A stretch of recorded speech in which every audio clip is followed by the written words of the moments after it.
is Dr. Clarence T. Wilson. It is currently 6:33 p.m. on the night of May 16th. This is psychiatric evaluation number 1. Patient's name is Jeffrey Allen Woods. The patient killed as many as 20 people before he was apprehended and later brought to our facility. 20 that they know about. Jeffrey, we talked about this attitude. You will behave or we will not conduct this interview at all. Oh, Doc, how will I ever live? Enough. Now I'd like to begin by hearing a bit about your past, so I can better understand what brought you to this point. Are you expecting to hear about my violent, abusive asshole father who would just as soon knock your teeth out as look at you?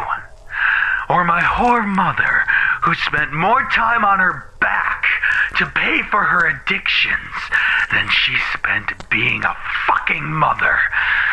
Or Uncle Larry, who didn't know how to keep his hands to himself? Do you want to hear about the way my parents tied me down with razor wire and forced me to swallow broken glass?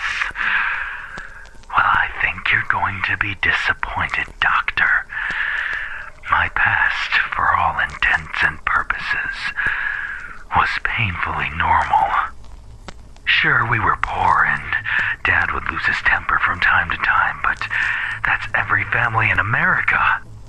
And that's why so many people know my name now.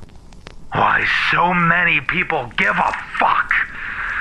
I'm just like them. I say otherwise, Mr. Woods. I say that you are not like any of them, and that is what drives these violent thoughts. You feel as though you don't belong amongst everyone else. I thought you were supposed to be asking me questions, Doctor, not telling me how I feel. You're right, Jeffrey.